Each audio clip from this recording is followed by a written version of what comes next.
Assalamu alaikum. Today I will tell you about the chemical bonding. This is the chapter number 4.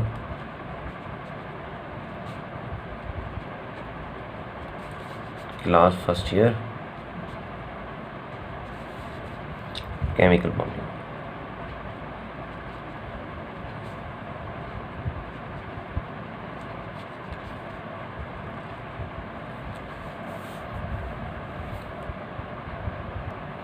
First of all, I want to tell you about the bond.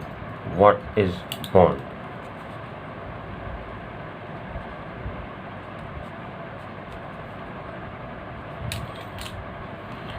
Bond is a thing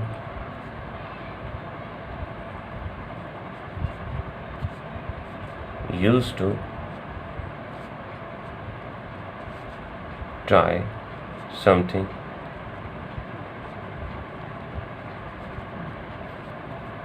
or to fasten things together.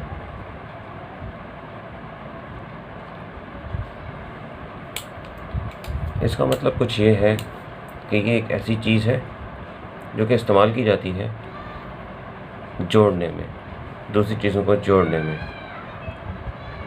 जैसे मेरे पास एक चीज़ है, इसको मैं, ये एक चीज़ है, ये मेरे पास दूसरी चीज़ है, इन दोनों को मुझे जोड़ना है आपस में।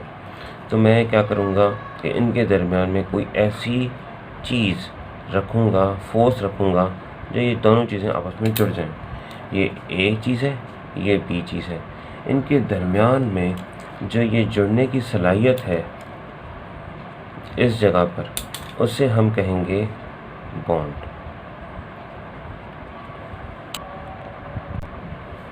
अब केमिकल बॉन्ड की बारी है। द अट्रैक्टिव फोर्स एक ऐसी कशिश, कुव्वत कशिश that holds atom together, atoms को जो जोड़े रखे इन अ कंपाउंड, एक कंपाउंड के अंदर, is known as chemical bond. For example,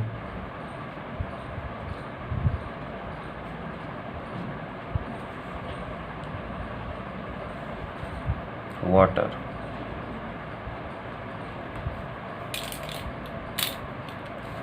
इसका फॉर्मूला है H2O। अब इसमें देखा जाए, इसकी कंपोजिशन देखें तो कुछ इस तरीके से है कि एक ऑक्सीजन और 2 हाइड्रोजन होते हैं, तो इसमें 2 हाइड्रोजन के एटम हैं, एक ऑक्सीजन का एटम है, जो कि मिलके एक वाटर का मॉलिक्यूल बनाते हैं। ये हाइड्रोजन हो गया एक एटम, ये ऑक्सीजन एटम। ऑक्सीजन एटम कदरे हाइड्रोजन से थोड़ा बड़ा होता है। इनके दरमियान में एक अट्रैक्टिव फोर्स होती है, फोर्स ऑफ अट्रैक्शन। और जैसे कि मैंने 2 बताए हैं, तो यहाँ पे एक और भी हाइड्रोजन एटम होता है और इनके दरमियान में भी एक फोर्स ऑफ अट्रैक्शन यहाँ पे होती है। अब ये जो फोर्स ऑफ अट्रैक्शन है, इसे हम बोलेंगे केमिकल बॉन्ड, जो कि ऑक्सीजन और हाइड्रोजन एटम के दरमियान में है अट्रैक्टिव फोर्स। ऑक्सीजन और हाइड्रोजन दूसरे एटम के दरमियान में है अट्रैक्टिव फोर्स, जिसकी वजह से एक वाटर का मॉलिक्यूल बनता है। अब केमिकल बॉन्डिंग के हवाले से एक सवाल उठता है कि वाई केमिकल बॉन्ड्स, कि केमिकल बॉन्ड्स होते ही क्यों हैं, या दूसरे अल्फाजों में हम कहें कि केमिकल बॉन्ड्स बनते ही क्यों हैं, क्यों, आखिर क्या वजह है कि ये केमिकल बॉन्ड बनते हैं। तो इनके पीछे जो मेन इनकी रीज़न है वो ये है कि ये अपना आपके ऑक्टेट या डिप्लेट रूल को कंप्लीट करते हैं। अब ये ऑक्टेट या डिप्लेट रूल को समझने के लिए सबसे पहले हमें पीरियोडिक टेबल के ऊपर नज़र दौड़ानी होगी। अब पीरियोडिक टेबल के अंदर ये जो ऊपर से नीचे आ रहे हैं ये ग्रुप्स हैं और लेफ़्ट टू राइट की तरफ जा रहे हैं ये सारे पीरियड्स हैं। ये ग्रुप फर्स्ट डे, ये सेकंड डे है, ये थर्ड डे है, फोर्थ डे है, फिफ्थ डे है, सिक्स डे है, 7, 8। अब इन्हीं ग्रुप्स के अंदर सारे के सारे एलिमेंट्स दिए गए हैं।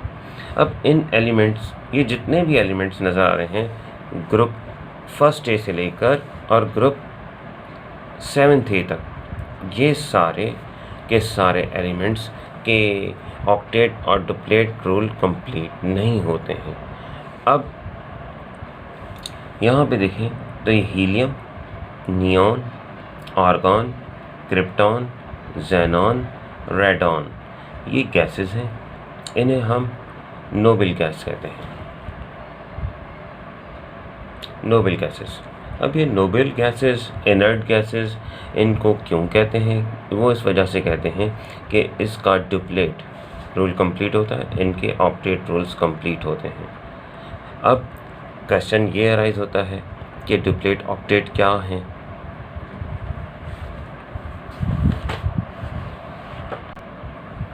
अब यहाँ पे देखें तो ऑक्टेट रूल ये होता है कि the tendency of atoms to acquire an outer most shell of 8 is called the octet rule. सबसे पहले मैं आपको इसमें वजाहत कर दूं कि ये ग्रीक वर्ड है ऑक्टेट और ऑक्टो से निकला है। ऑक्टो मतलब 8, जैसे पेंटा मतलब 5 होता है, हेक्सा मतलब 6 होता है, तो ऑक्टा मतलब है 8। ये 8 का रूल है। अगर मैं एक एटम बनाऊं अभी इमेजनरी, ये एक एटम है,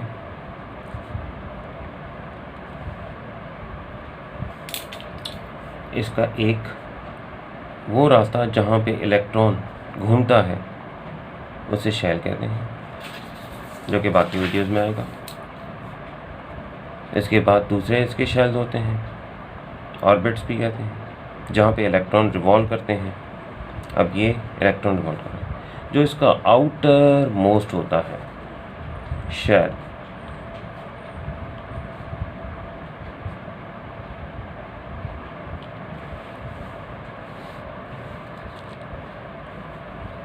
आउटर मोस्ट शेल, उसके अंदर जो इलेक्ट्रॉन्स पाए जाते हैं वो 8 होने चाहिए। ये नोबल गैस कॉन्फ़िगरेशन कहती है। या 2 होने चाहिए, 2 सिर्फ हीलियम और कुछ एटम हैं उनके अंदर होते हैं। बाकी ज़्यादातर जितने भी एटम हैं उसमें 8 इलेक्ट्रॉन्स पाए जाते हैं। अब जितने भी एटम्स होते हैं वो अपना ये 8 का रूल कंप्लीट करना चाहते हैं। या तो इलेक्ट्रॉन्स, एक एटम है, जैसे हमारे पास सोडियम एटम है, तो सोडियम एटम ये क्या करता है कि सोडियम एटम के अंदर अगर हम देखें, अब आप मुलाहिजा कीजिए कि ये एक सोडियम एटम है, ये इसकी सिंबल है, ये इसका एटॉमिक नंबर है जो कि 11 है, और इसके नीचे दिया हुआ है इसका एटॉमिक वेट, और यहाँ पे इलेक्ट्रॉनिक स्ट्रक्चर दिया गया है। इलेक्ट्रॉनिक स्ट्रक्चर मतलब है इसके पहले शेल के अंदर 2 इलेक्ट्रॉन होंगे, दूसरे शेल में 8 हैं, और यहाँ पे 1 है लास्ट के आउटर मोस्ट शेल में। ऐसा इस वजह से है क्योंकि इसका एटॉमिक नंबर 11 है। अब 11 के अंदर तो पहले शेल के अंदर 2 आ जाएंगे, दूसरे शेल में 8 आ जाएंगे, लेकिन मसला आ रहा है तीसरे शेल का जहाँ पे 1 इलेक्ट्रॉन है। अब इस 1 इलेक्ट्रॉन को या तो ये देगा या तो ये डोनेट करेगा या एक्सेप्ट करेगा। अब दूसरे एटम के पास अगर इलेक्ट्रोनेगेटिविटी ज़्यादा है, उसकी अट्रैक्ट करने की सलाहियत ज़्यादा है, उसकी टेंडेंसी ज़्यादा है, तो ये 1 इलेक्ट्रॉन उसको दे देगा, तो यहाँ पे एक बॉन्ड बनेगा। क्योंकि बॉन्ड तभी बनते हैं या तो इलेक्ट्रॉन दिए जाते हैं या लिए जाते हैं या म्यूचुअल शेयर करते हैं। इसी तरीके से ये एक इलेक्ट्रॉन इसको दे देगा। अब जैसे सोडियम है, इसके आउटर मोस्ट शेल के अंदर एक इलेक्ट्रॉन है। अब यहाँ पे मैंने एक इलेक्ट्रॉन बना दिया। अब ये एक इलेक्ट्रॉन किसी को दे देता है। अब ये एक इलेक्ट्रॉन मिल गया, ये एक इलेक्ट्रॉन इसको मिल गया किसी और एटम को। अब कोई और एटम कौन सा हो सकता है, मैं अभी आपको बताता हूँ। अब ज़रा देखें कि ये एक इलेक्ट्रॉन अपना इसको क्लोरीन के एटम को दे रहा है, ट्रांसफ़र कर रहा है। अब ट्रांसफ़र कर रहा है, ये डोनेट कर रहा है, ठीक है, ये इसको दे रहा है, कंप्लीटली ट्रांसफ़र कर रहा है, और ये एक्सेप्ट करके अपने पास रख रहा है। तो इनके दरमियान में एक अट्रैक्शन हो रही है, यहाँ पे अट्रैक्शन हो रही है, अट्रैक्शन टेक प्लेस यहाँ पे हो रही है, जिसकी वजह से अब ये अट्रैक्शन हो रही है, और ये एक इलेक्ट्रॉन देने की वजह से इसके 8 इलेक्ट्रॉन का सेट कंप्लीट हो रहा है, ऑक्टेट कंप्लीट हो रहा है, और ये एक इलेक्ट्रॉन दे रहा है। तो इसके पीछे 2, 8 और 1 इलेक्ट्रॉन था जो इसने इसको दे दिया। अब इसके पास पीछे 8 बच रहे हैं, इसके पास भी शेल के अंदर आउटर मोस्ट में 8 हैं। इसी तरीके से यहाँ पर एक बॉन्ड बन जाता है, जिसे हम आखिर में लिखते हैं NaCl। NaCl मतलब सोडियम क्लोराइड, ये आम खाने का नमक, टेबल सॉल्ट। तो ये बन जाता है और इनके दरमियान में बॉन्ड बनता है। तो ये बॉन्ड इसलिए बनते हैं